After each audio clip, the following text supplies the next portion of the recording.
Wait a minute. I can see both my hands.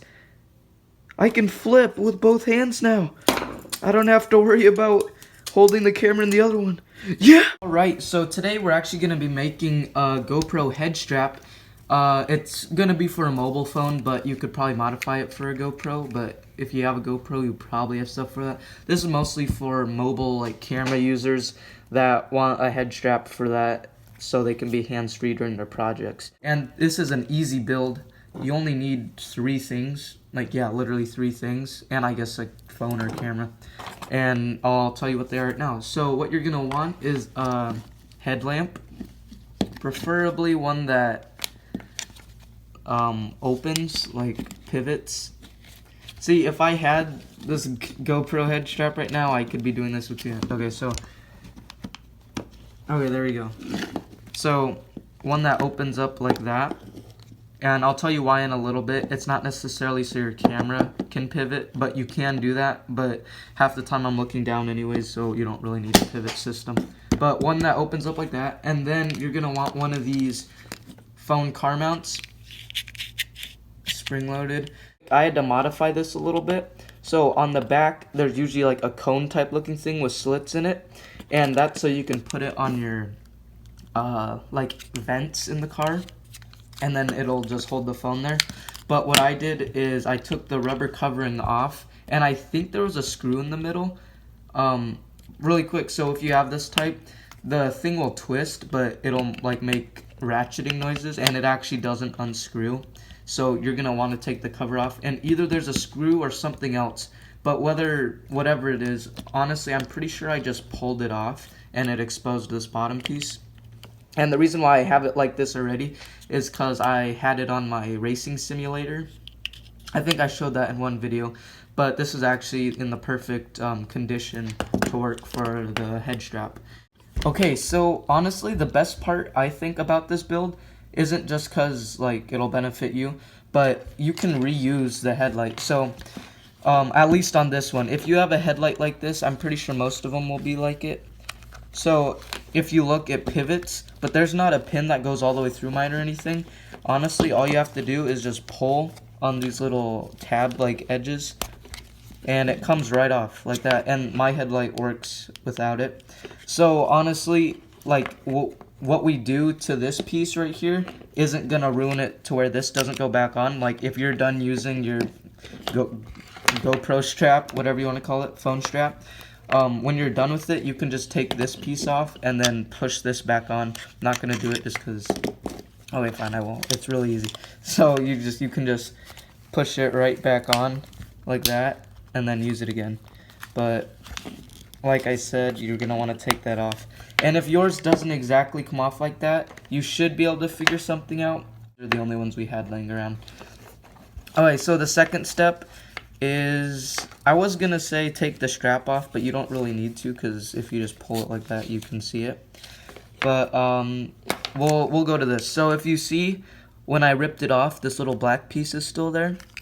And the problem with that is when we try to mount this on just this backboard piece, it'll kind of elevate it a little bit, and it won't be as sturdy because it's resting on that tiny piece, and it's broken. So when it's on there, it'll wobble around no matter how tight it is, or it'll be crooked. So what we're going to want to do is cut that or sand that. So I'm just going to get my razor blade and cut that off. And this time, definitely do not cut yourself, because if you know about my last video, I might have been a little irresponsible. Okay, there we go. So there's still a little piece left right there, but you're just going to want to cut that off. And you could probably use a file too. I might go over it with a file. But so right there, it's flat now, and yeah, it's sturdy, so I'm not going to go over it again. But now that we have this, what you're going to want to do is drill a hole. And I did this a long time ago, so I can't really reenact it or anything, show you, because I don't have any more of these either. But just all you do is drill a hole. But you want to make it a tiny bit smaller than the screw you have. I didn't really plan to use this screw, but it happened to be lying around, and it should go in. And even if it's a little bit tight, you should be able to screw it in since the plastic's pretty soft. And if it is, it's a flathead. But if it is tight, that's pretty good because it means you're kind of threading in better, so it shouldn't slip out. So I'm gonna go find a flathead and I'll be right back. Okay, so I have this flathead right here. This is the only thing I could find for right now. And even though this isn't on the strap yet, the only reason I'm doing this is to thread the plastic. But once you get this part all the way down to the piece, so basically when it's in all the way and it's like that, do not keep on screwing it, because if you screw it hard enough, since the head can't go down anymore, that'll ruin the threads. Just don't screw it in too far and not too tightly. But once you thread that, then you can take it out and we'll move on to the next step. Okay, so I'm going to speed this video up really quick because my phone's been acting weird and keeps on saying I don't have enough storage, even though I deleted the other 3 videos that were like 20 minutes long that I previously uploaded. Anyways, I'm going to go through this way faster. I'm still going to try to inform you on how to do everything, but this is going to be quicker. So basically we have this countersunk. Now we're going to make the hole in this back piece. So basically you see there's a little hole there. That's from the molding. And that actually is centered from left to right. It's centered, not up and down, but the up and down is what we want to change anyways. So as you can see, that's like that. And so I lined my hole up with that going up and down, and then I just decided to make, like, that's pretty well in the center from this side. So I decided to put it there. And I'm doing this with screwdrivers because I did this in my last video to do all the holes for my balisong. I have this little one, and then I have ones that step up. And all you have to do is just twist. If they're like plastic and wood, these go through those really easily. And as you go up, it'll make the hole bigger. And I started this, but I've had like 3 clips deleted that I've already explained everything. So basically, you just twist until it goes through. Okay. And now you have your hole. Now I'm going to do this off camera just so I save space. But I'm going to just keep on getting bigger with my different screwdriver sizes until I get to the size I want for the screw. Alright, so now I have the hole drilled, and actually you want to make the hole just bigger so it slides through. And that's so as you screw it in, it doesn't get tighter like I was talking about here. And that makes it so it'll pull this closer and really get a good clamp. But the mistake I did with this one is these screws actually threaded into the handle when it should have been bigger, so it's flowed through the handle and then just tightened there, because there's gaps in between because I had to spin the handle on the screw and it couldn't just tighten the handle in general. That might seem weird, but you want it to where the thing can slide through the hole in and out.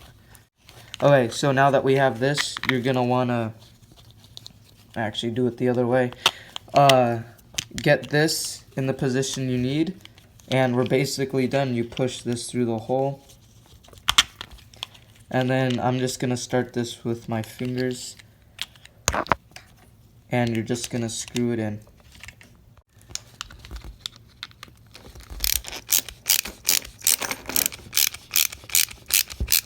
Just decided to do this on camera just to get a little more footage. And also, I guess you can add washers too if you want the plastic not to get all jarred up.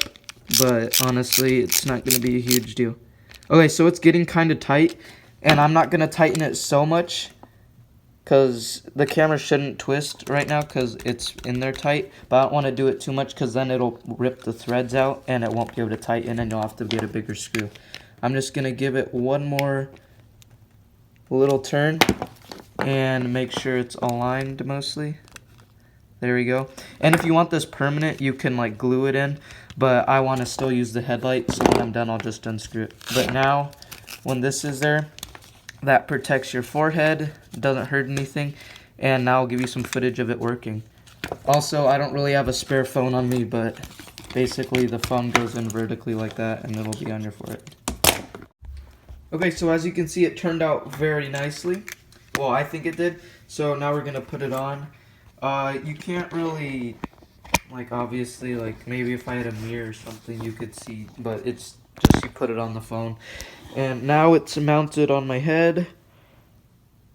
Can see my hands and everything. I'm not gonna flip this just because I need to tune it a little more, but yeah, it works really great, and I hope you guys enjoyed. Please like and subscribe, or don't. The choice is yours.